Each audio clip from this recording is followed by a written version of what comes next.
Okay, here we are. We're going to do some game testing now. I'm going to do it at the native 1600p resolution. I've had people ask me to do 1440p because, monitors are 1440p if you're outputting, but I've had a lot of people recently ask me to do the native resolution of the laptop itself. So we're going to go with that, 1600p.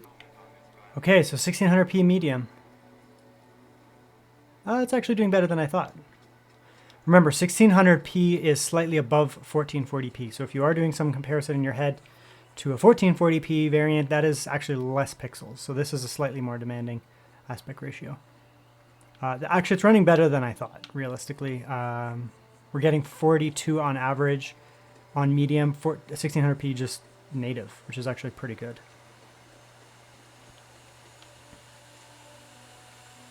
Of course, it looks fantastic. And of course, we are in performance mode here. I will test some non-performance mode from time to time, but... So balanced DLSS, big jump in performance there. You're almost at 60 now. This game runs at 30 FPS on the Series X and the Series S, so... I don't think you're going to have any problems playing at 54 FPS, which is 24 higher. Yeah, there's the 60, if that's the magic number that you want. It looks the same, to be honest, but personally I'd probably just play unbalanced and lose 4 frames. So this is silent mode now, or quiet, they call it. And look at that. Has the performance shifted at all? The fans are barely on. The microphone might pick up a little bit of fan noise because it's really close to the fan.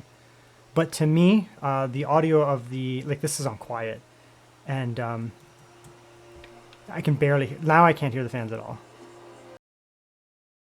Okay, now we're in Hogwarts. Let's go with a 1600p medium, and we'll go native to just get a baseline here.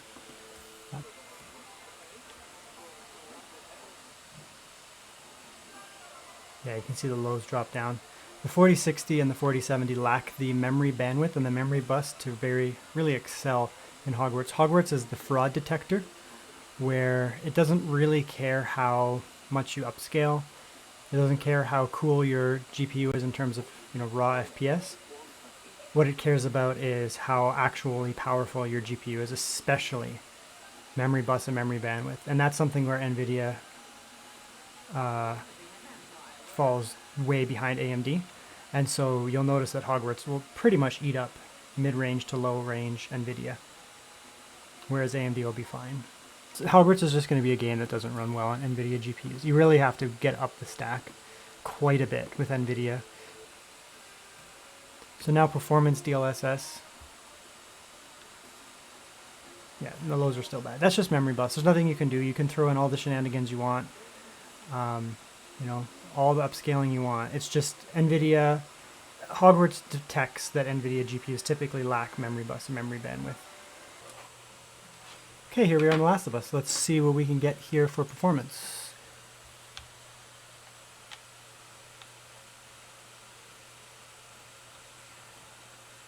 Yeah, and there you go. Not bad. Not bad at all.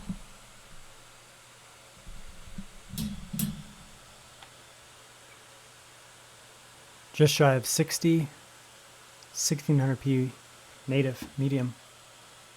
Native is a no scaling. Slower paced game, so it's obviously going to be very playable, around this frame rate. Yep, easily. So just quality DLSS, just the lightest DLSS on high 1600p, and you're good to go, you're cooking. So you might as well use a little bit of DLSS. You're not going to notice the fidelity loss at all. And you're well above 60 here.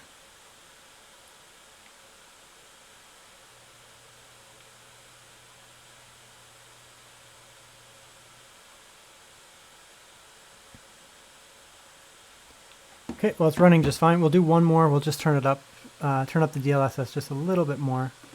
So balanced DLSS, if you really want high frame rates. I mean, your 0% lows are above 60 now, so.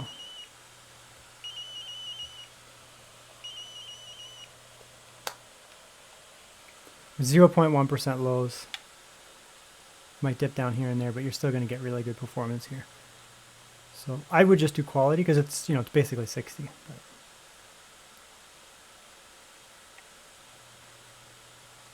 The game looks great. I don't like the film grain. I should turn that off, but otherwise it looks fantastic.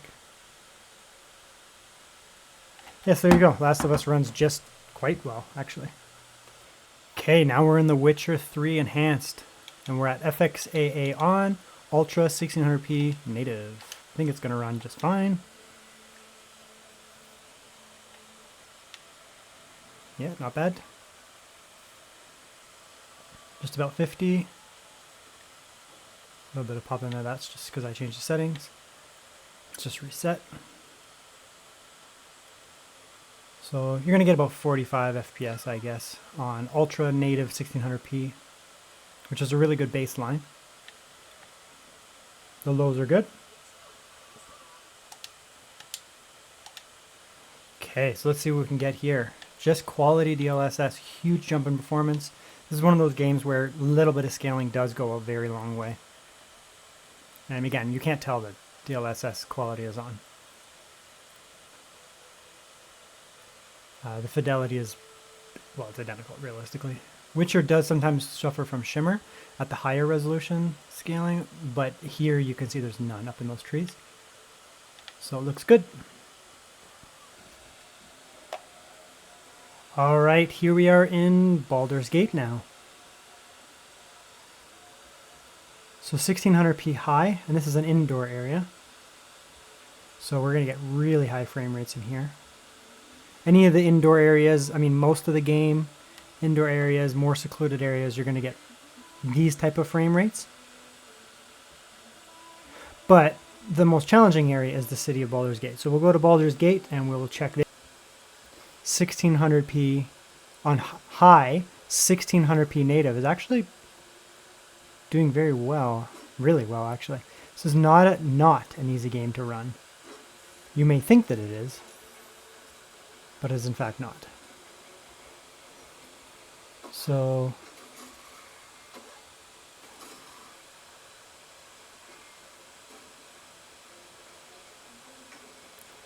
yeah, we're doing all right here. Really good frames, actually. We might need a little DLSS from time to time. Like you can see those drops there. Don't mind those. This game, when a lot of happens, like a lot of this game is very CPU heavy as well. When something happens, like, you know, you cast a spell and there's like effect load in or something like that, you will get dropped frames. It's just the way that it is. I actually play this game on silent mode, like all the time, which will drop down your frames by like, I don't know, 5, maybe like 10, 15 at most. And when I do that, then, you know, it basically goes quiet. And sometimes I'll throw on balanced, because you can see here, you know, these scenes here when there's a lot of NPCs, it becomes a little bit more demanding. So we'll toss on just a touch more DLSS. It really depends what area of the game you're in. This is a tough one to benchmark, and that's why I show it rather than just throw bar graphs on the screen, because depending on what area you're in, what's going on the screen, your frame rate can vary between 120 down to like 50, right? So it's always important to throw a little bit of context into the game so that people who are watching want to know how the game actually plays. Benchmarks don't play games. Bar charts don't play games. People playing games are playing games. So, you know, not a big fan of the benchmark approach. It's okay for comparative stuff, but... and now we are in Cyberpunk 2077, another one that should run just fine on this device. So that's good there. Is going to be probably about 40 to 60 depending on the area you're in. These less demanding scenes about 55 at most, 56. Let's come back over here. It'll drop way down when we get over to that forest area.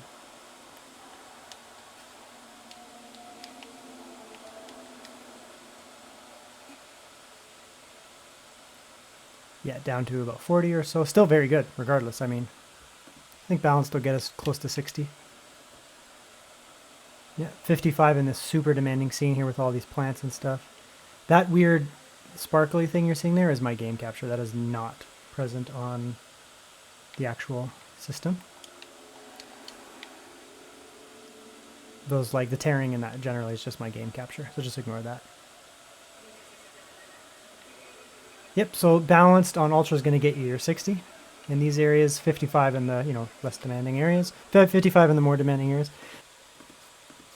So high and then maybe just quality DLSS probably will get us also 60. Yeah, huge jump.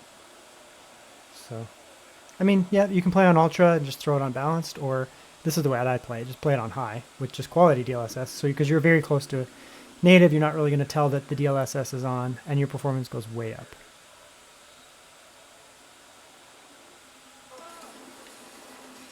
There, now I did.